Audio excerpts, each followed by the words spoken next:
যারা যারা skin brightening করতে চাও আজকে তাদের জন্য একটা দুর্দান্ত প্যাক শেয়ার করব সবার সাথে। জাস্ট নর্মালি ঘরে থাকা উপকরণ দিয়ে প্যাকটা রেডি করা যাবে আর এটা অনেক বেশি ইফেক্টিভ। তো প্যাকটা বানানোর জন্য প্রথমে আমি এখানে নিয়ে নিচ্ছি হচ্ছে আড়ং-এর মুলতানি মাটি। তো আমি বলে নেই অপশনাল, যদি মুলতানি মাটি না থাকে এটা যে কোনো মুলতানি মাটির গুঁড়া ইউজ করা যাবে, আর যদি মুলতানি মাটি নাই থাকে বেসন ইউজ করতে পারো, সেটাও অনেক বেশি কাজে। তো আমি এখানে হাফ চামচের মতো মুলতানি মাটি নিয়ে নিয়েছি আর আমি একটু ইনস্ট্যান্ট কফি নিয়ে নিব। যার ঘরে যে ব্র্যান্ডের কফি আছে সেই কফি দিয়ে কাজে দিবে। কফিটা কিন্তু ন্যাচারালি স্কিনের ট্যান রিমুভ করতে অনেক বেশি কার্যকর।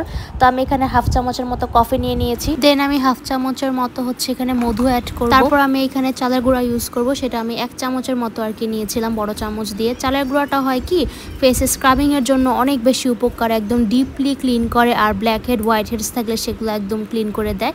আর এখানে আমি একদম সামান্য অল্প একটুখানি হলুদের গুঁড়ো দিব। দেন এটাকে ভালো মতো মিক্স করে নিব। আমি একটা বড় পাত্রে শিফট করে নিয়েছি, জায়গা হচ্ছিল না, তো আমি একটু পানি অ্যাড করে এটা ভালো মতো মিক্স করেছি। এটাতে যদি কাঁচা দুধ অ্যাড করে মিক্স করা যেত এটা আরও বেশি ইফেক্টিভ হতো। আর যদি কারো কোনো প্রোডাক্টে অ্যালার্জি থাকে সেটা স্কিপ করেও করা যাবে, কোনো ব্যাপার না, জাস্ট ইউজ করে দেখতে হবে। সপ্তাহে 2 থেকে 3 দিন এটা ইউজ করলে বেনিফিট বোঝা যাবে। তো আমি অলওয়েজ ফেস প্যাকগুলো হচ্ছে দুপুরে রান্নার মাঝে আর কি ইউজ করি, কারণ রান্নার পরপর ফেসটা অনেক বেশি তেল চিটচিটে হয়ে থাকে, তারপর হচ্ছে ঘেমে থাকে, একদম গরমের তাপে রেডিশ একটা ভাব হয়ে থাকে। তো তারপর আমি কিন্তু ফেসটা ক্লিন করে নিয়েছি। মুখ ভালো মতো না ধুয়ে তারপর কিন্তু ফেস প্যাক অ্যাপ্লাই করা একদম উচিত। ফেসটাকে ভালো মতো ফেস ওয়াশ দিয়ে ক্লিন করে এরপর যে কোনো ফেস প্যাক ইউজ করা উচিত। দেন যাই হোক, এটা আমি ভালো মতো ফেসে অ্যাপ্লাই করে নিয়েছি। যদি কারো মনে হয় যে না প্যাকটা আরেকটু ঘন রাখবে, ফেস থেকে পড়ে যাচ্ছে, সেক্ষেত্রে চালের গুঁড়ার পরিমাণ বা হচ্ছে মুলতানি মাটির পরিমাণটা একটু বাড়িয়ে দিলেই হবে। আর মধু দিলে কিন্তু অনেক স্টিকিনেস থাকে ফেস প্যাকের মধ্যে, একদম অল্পতেই হচ্ছে শুকিয়ে যায়। তো এরপর আমি ওয়াশরুমে গিয়ে হালকা হালকা করে একটু করে হচ্ছে স্ক্রাব করে নেব। এতে যেহেতু চালের গুঁড়া দেওয়া আছে খুব ভালো মতো কিন্তু স্ক্রাবিং হয়, ডেড স্কিনগুলো উঠে যায়, ফেসের পোর্সগুলো খুলে যায়, আর হচ্ছে ব্ল্যাক হেড হোয়াইট হেড যেগুলো থাকে সেগুলো খুলে আসে। আর ব্রোন স্টিক দিয়ে হালকা চেপে ধরলেই কিন্তু এগুলো একদম উঠে যায়। বাট প্লিজ কেউ স্ক্রাবিং করতে থাকলে, মানে যখন মনে হবে যে না স্ক্রাবিং করতে ভালোই লাগতেছে আর একটু বেশি করে এই কাজ ভুলেও কেউ করতে যেও না।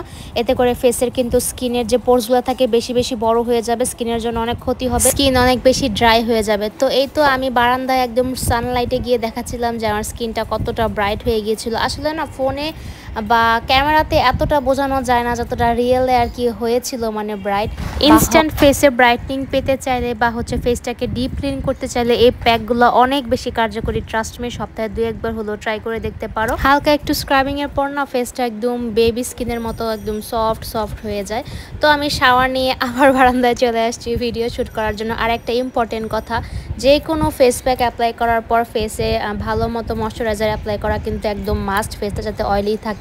অনেকের হয়তো বা তেল চিটচিটে পছন্দ না, বাট এটা কিন্তু মাস্ট, এটা খুব ইম্পর্টেন্ট। এটা না দিলে কিন্তু ফেসে হচ্ছে রিঙ্কলস চলে আসবে, ফেসটা ঝুলে যাবে। ওকে, আজকের জন্য বিউটি টিপস এই পর্যন্তই শেষ। সবাই ভালো থাকবে, নেক্সট ভিডিওতে কথা হবে, টাটা।